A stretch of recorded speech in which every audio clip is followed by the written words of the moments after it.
You are significant. You have seeds of greatness inside of you. You are not on accident. You are on purpose. You are here for a very divine, special purpose.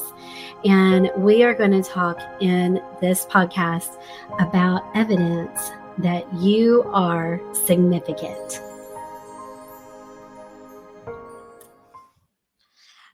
We are here today with Phyllis Anderson, and I am so excited. Phyllis and I became friends through a mutual friend, Brooke Hemingway, and I think we really met through the Align events that she does. And over time, like, first it was like seeing her even at a Plexus event, our network marketing company where we're in health and wellness, and we were just at an event having fun and enjoying the music. And I got a quick picture with her, and she was like, "Oh, sure." And then we got to be on the volunteer staff at Align, especially last year. That was not this January, but the one before in 2023, and we really got to know each other then. So Phyllis is such a gifted person and has significance in multiple areas, and I invited her to come on the podcast and share with us today. So welcome to You Are Significant, Phyllis.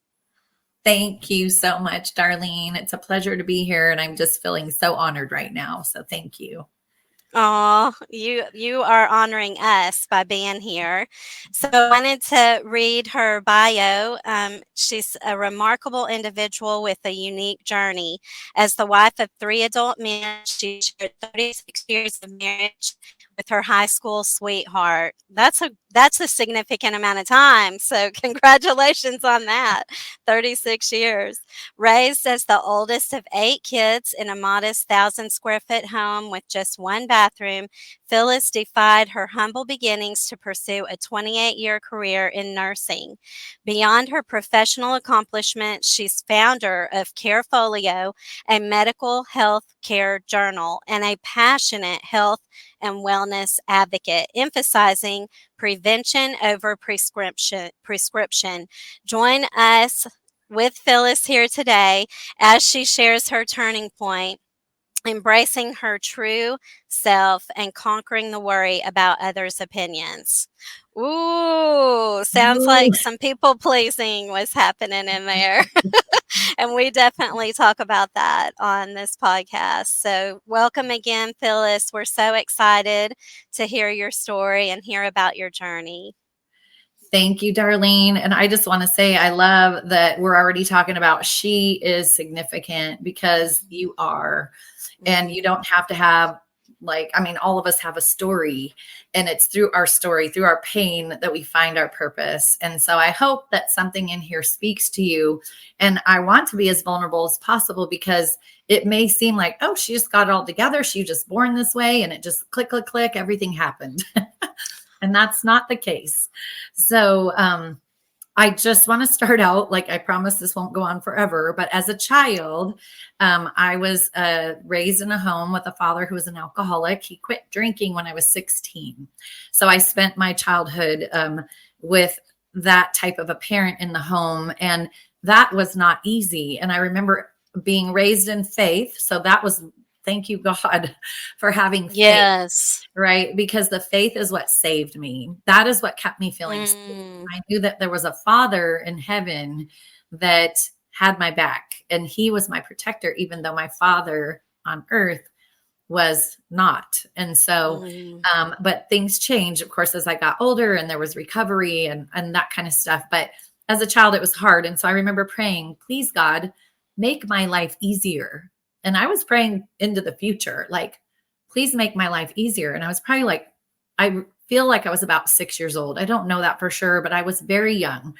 And so, and I knew at the time, like, I'm made for more than this. This is not my life. Like, I knew in my heart of hearts and my gut of guts that that was not where I was heading. And then, so what's interesting, this little voice kept whispering, you're made for more.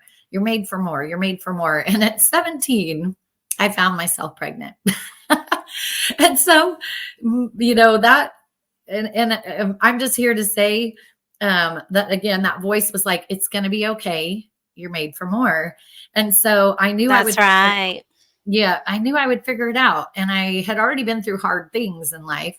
So I'm like, you know what? I'll just have to get 2 jobs. I don't know if this guy's going to stick around or not.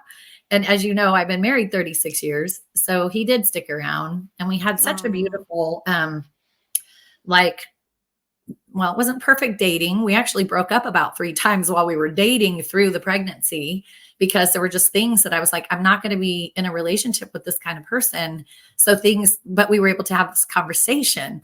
So I love that my husband has been on board with me. Again, nothing perfect in our marriage, just a willingness to succeed and communicate and pray. We prayed out loud while I was pregnant and we were dating.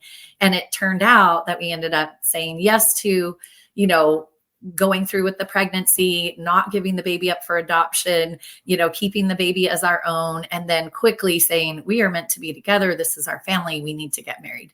So we got married when our son, our oldest, was 4.5 months old.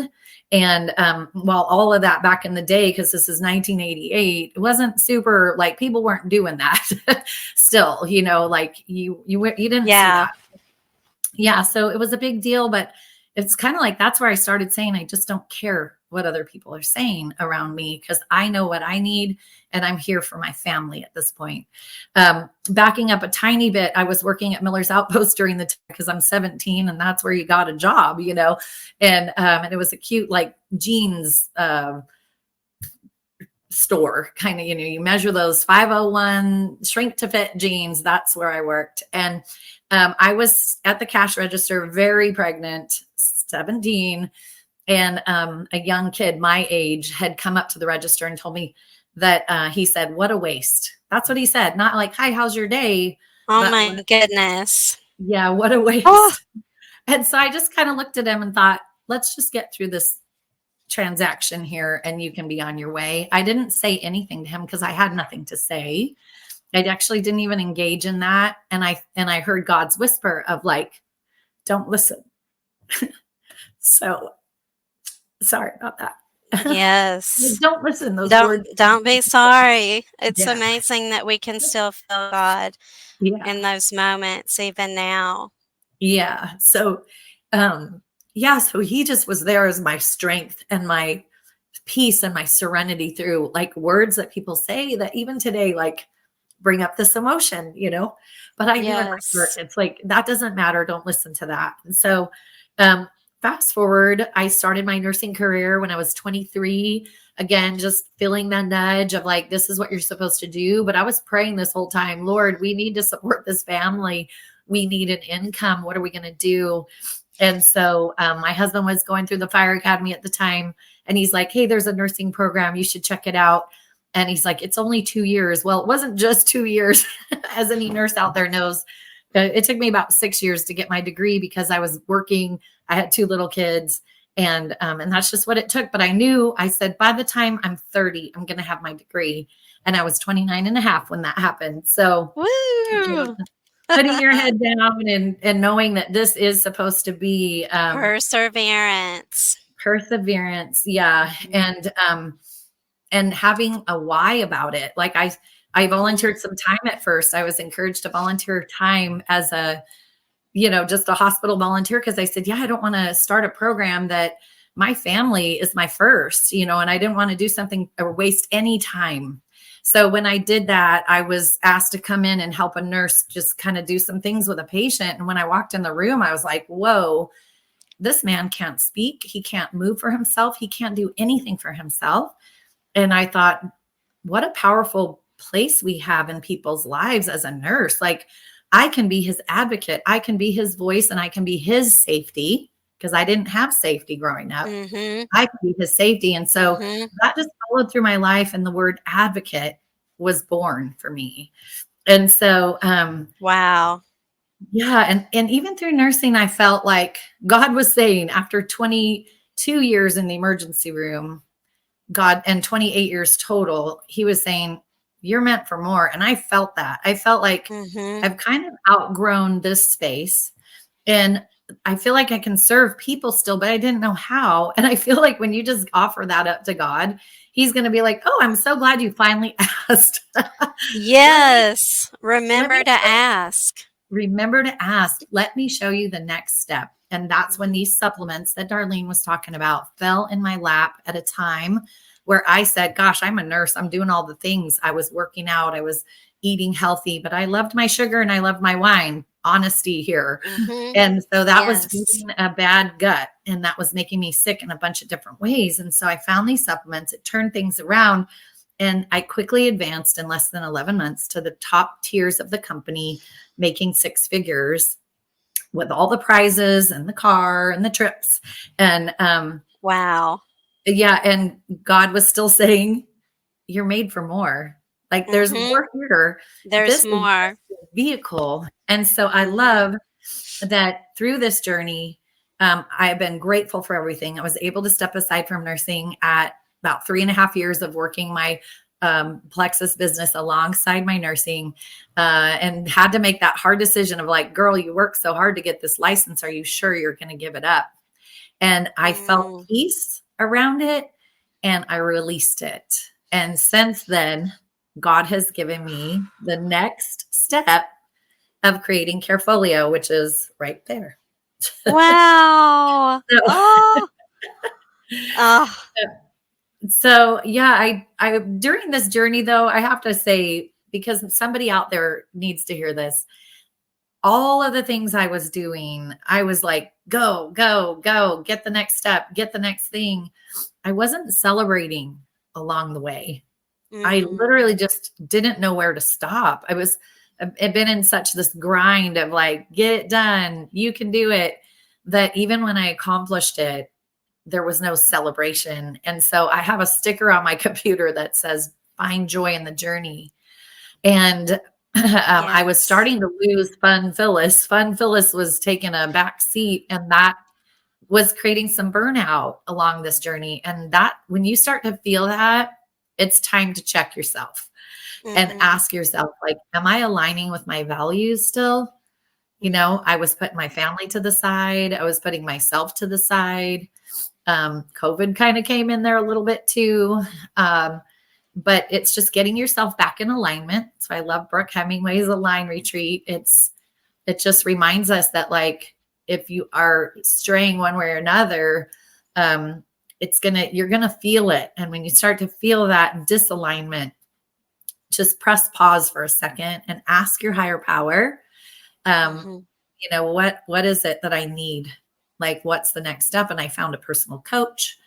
I've been attending as many of these masterminds and different things. So I'm putting myself in the room with people who are thinking bigger and growing and things like that so that I can have that support that I need. Um, and just learning from them, like learning from these incredible examples. Um, Mm.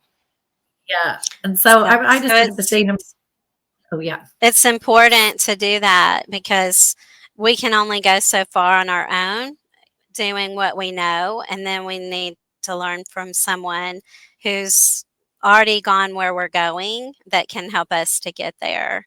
So I'm so excited that you've been getting in rooms, and that's how we met, and just seeing you get in room after room after room since we met and all the things that you're doing. And when Phyllis and I met, the Carefolio was like a passion project that she had created, but it wasn't available yet. And then seeing you take the steps to actually make it available to other people. So tell us a little bit more about what the Carefolio is, if you want, if Oh, that's what you're ready for. yes, definitely. I just have to say, like, when the idea came to my mind, it's been going on actually for over 11 years. I had created a binder for some friends and family members who had been in the throes of cancer diagnosis, end of life things. And so Mhm. I had pulled an off the shelf binder, put some pages in there, and started organizing their care because we had my uncles and my aunts and my mom and myself helping my grandparents stay at home because that was their wish, to stay at home as long as they could.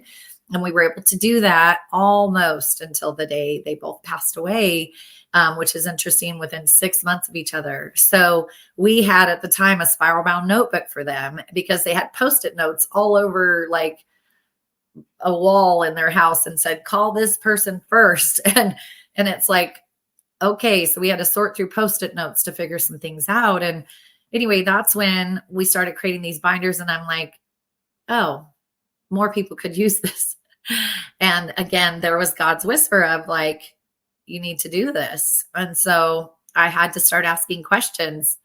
What's my next step? And who can help me with this? So like Darlene said, getting in these rooms, it's sort of a shortcut to figuring out your next step. And you have to, pay the money, like do the things, get yourself where you need to get. Otherwise, you're going to just be working on it way too long by yourself. And you'll actually, most people give up. They say over 90% of businesses fail in their first year. And it's probably because of that. Like you don't have the right support, or you just give up too soon.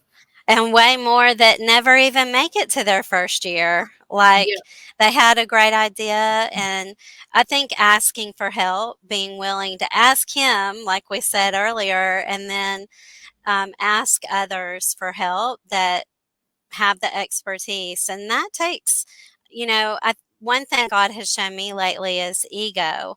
Ego is one of the things that has gotten in the way and held me back from moving forward. And just even understanding like, what is that? What even is ego? And just, we talk about pride as Christians a lot. But I think ego is almost like a personification of pride. And just being open to like, okay, God will show me where ego is showing up so that I can turn that over to you. And one of the things, I was at my recovery meeting last night, and we were talking about self-talk and self-worth. And a lot of us have been reading Jamie Kern Lima's book on Worthy lately. So good. And, just connecting that instead of self-worth alone, which I think is what ego is when it's based on just self, it's based on God for me. My higher power is God, not self. And when I really am just getting more consciousness around shifting that perspective to my confidence is God confidence, then it's like, I can just let go and come into a situation that's even really uncomfortable, stretching me, growing me, like you, Phyllis, coming on a podcast and sharing about your Carefolio and doing that often so that more people can know about it. Like that takes God confidence. It really takes leaning into him that like, hey, there's going to be unknown things that happen, but it's whatever that is, I don't know ahead of time, it's going to be okay. And so it's just amazing that you've taken one baby step at a time until you're right here today. And your portfolio is available now.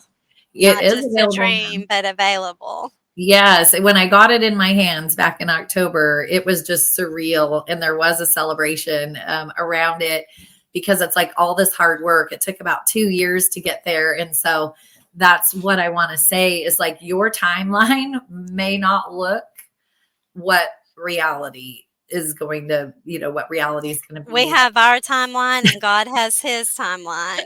And it really does look. Yeah, it blows my mind how many things fell into place or were put on pause so that we could get it right, because I have a perfectionistic streak in me and I do not like to make mistakes. And so when I felt like a wall, it taught me to stop and pause and not push through with my own abilities, but to like really pray on it, asking God, like, what is my next best step? Lord, please provide the answer. And time again, it's interesting. It's been in these rooms with other women and entrepreneurs. And when they say, hey, how's your project going? Do you have any hangups or what's keeping you from getting it done? And I'm like, oh my goodness, this or that. And they'd say, oh, I know just the person to help you. And you're like, oh my gosh. And they were. Yes. I couldn't have Wow. found them any other way.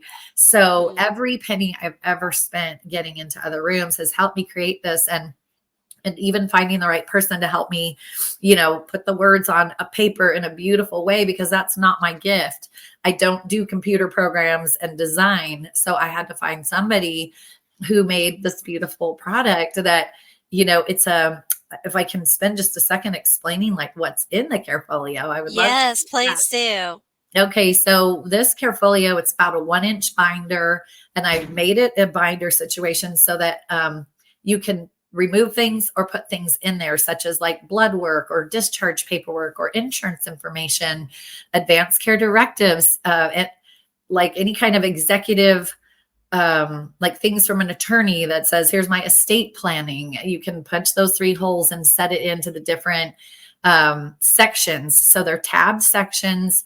And originally I created this so that somebody who's being cared for in their home could have organized, consistent, like continuity of care, where one person left off, the next person knew clearly what was going on and what needed to be done. But then it turned into, oh my gosh, this could be for fragile children, special needs children. It could be for myself and my husband, just to be proactive and really track our care.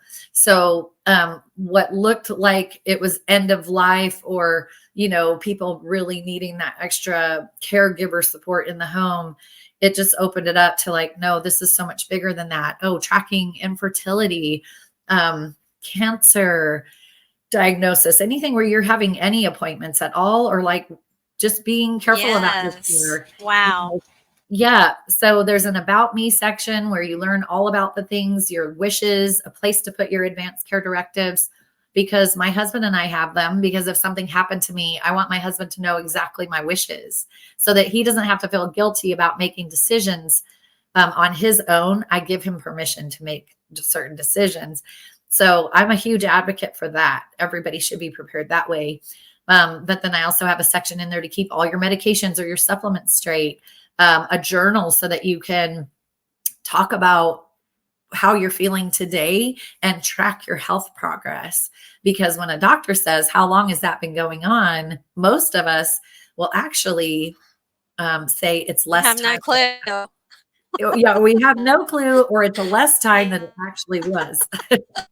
Yeah, always. And so if I could share a quick story, my mother-in-law, back in July of last year, she was having this abdominal pain, but it had been going on, she said, for 2 months. And I knew she'd been seeing her doctor for it. And I would ask her little questions. And what I found as a nurse, my family doesn't really want to know. Like, they don't really want to hear from me. They'll come to me if they need something, but I've learned to just respect space and let people be. and that's the way it should be. So, yep. I would ask some questions, but I never got in her business. And I was like, well, she's seeing her doctor. They're putting on different medications, trying different things, but they'd never done a CAT scan of her abdomen. And by the time she was calling and telling me this is how she was feeling, I said, you know what? I think we need to go to the emergency room. And so we took her to the emergency room. They did some blood work. The doctor said, we're going to send her home. And so here's where the advocacy comes from. I went in with her and I said to the doctor, but you haven't ordered the CAT scan yet. And the doctor said, her blood work is normal. And I said, but she's still having pain. You cannot send her home in this kind of pain. She's caring for my father-in-law who has dementia. She's going to end up right back in here. She can't eat. She's not passing food through. Anyway, it was a big mess. And so we got some pushback. The doctor actually said, well, I can't guarantee that this will be covered by your insurance. And I said, it doesn't matter. We'll pay cash for it. I couldn't believe what I was hearing, actually, because that's none of our concern as medical professionals. In fact, at least in California, there's an EMTALA law that does not allow us to do that. We honor what the patient wants. We have to get to the bottom of what it is, make sure there is no life-threatening illness. And they hadn't checked the boxes. So I had to start using my nursing lingo of intractable abdominal pain. And by the end of that evening, the CAT scan was done and a gastroenterologist had come in and said there was something insidious on her CAT scan. That was a Saturday night. On Wednesday, she had her whole right side of her bowel removed for colon cancer. Oh, And oh, so, wow. yep. Mm. And so when I I'm so say, glad you advocated for her and he didn't just isn't send it her home for who knows how long until she exactly, had more pain and more of an issue, because she might have went home and thought, well, the doctor said it's just I just got to live with this, exactly. you know. And So so she I'm says to so this glad you day, were there to say, no, yeah, we need to do more yeah, tests. yeah. And so what I wanted to say is we looked back through where she was journaling because I hadn't had the Carefolio. I hadn't even gotten it in my hands yet. But she's a person who really documents her stuff well. But it was in a cute little tiny thing that she was just writing notes in, which is I'm so glad she did because she said, Phyllis, look, I've been dealing with this since January. And she'd seen her doctor multiple times. And they were good. They were trying things, but nobody ever ordered a CAT scan. And I couldn't believe Mm, it. So it was just interesting how it all went down. And this is why I say with Carefolio, you can journal this stuff, but you're also going into your doctor's appointments prepared. And you're saying, look, clearly here, January, I started having these symptoms. This is where it hurts, or I'm nauseous, or I'm vomiting, or I'm having diarrhea, or whatever the thing is. Then the mm-hmm, doctor goes, oh, it's a very clear path. And it helps your doctors actually give you better care, get to a mm-hmm. diagnosis quicker. I have a section in the Carefolio for your doctor's appointments that are in consecutive order. So if you see your ENT here, there's your appointment. I give you questions to ask your doctor so you can be prepared and write them down before you go into the office. Because how many people listening can relate to forgetting the questions you were about to ask when you go into your appointment? Yes. You Mm-hmm. remember them later and then it's too late, right? You're like, dang, I Yep. need to make another appointment to get back in here and ask those questions when you could have taken care of it all in one appointment. But, and then there's a section to write down all the things the doctor's telling you. And what I love about that part is that's where you can say, hey, slow down. I'm taking notes. Ask them, Mm. please say that a little Mm-hmm. slower because I find they talk very fast. They get you in and out of there because there is a time frame, right? They've got so many patients to see. So even more reason for you to be very prepared for your appointments with, all of the support that you'll find in Carefolio. They'll say, what are your meds? Oh, right here. What's your past medical history? Oh, right over here. Tell me a little bit more about, your activities of daily living. Like what can you do for yourself or what can't you do? There's check boxes for that. It's not a burdensome project either to get a Carefolio started because it's literally you're starting your journey. So it Mm-hmm. looks big, but it's not. It's comprehensive for sure, but it's tabbed. It tells you on each tab how to use each section. It's 28 years of my nursing experience. And I know that only 1% of people, probably less than that. I shared this on another podcast with the trauma nurse. She runs that podcast. And we were talking, and I said, wouldn't you agree that less than 1% of people come in prepared with a medication list and know exactly their medical history? And she said, 100%. A lot of people say, I'm not sick. I don't have anything going on. But then you get their med list and they're on like 5, 6, 7, 8, 9, 10 different medications. And you're like, well, clearly that's for all these different diagnoses. So Yes, and a anyway, lot of people have multiple doctors too, and so they could take the Carefolio with them to create that congruence of knowledge between all of their care providers, so everybody can have, like, it can be easy as the patient to forget who said what, whereas if you're getting to take notes during the appointments and, okay, I'm at Dr. So and so, here's the things he said, here's the medicine he prescribed, and then you go to the next doctor and they ask questions, well, yeah. then you've got it written down in your Carefolio to take with you. Yep, you just open it up to that appointment section and the doctor can see all your different appointments you've just had and exactly that. Like what was the plan from each doctor? And so it's brilliant because people will say, "Oh, I've got that already on an app on my phone." But I'll tell you right now, here in my little town, we have two different types of medical charting, like electronic charting. They do not communicate with each other. So Uh-huh. I work for Santa Barbara Cottage, and then there's Dignity Health. They do not communicate with each other. So if somebody comes into the ER and we have their name, it's great if they're in the Cottage system, we'll find them. But if they're not, we now have to just try to give the best care possible to save their life, and then go over and say, hey, Dignity Health, can you send us records? Yeah.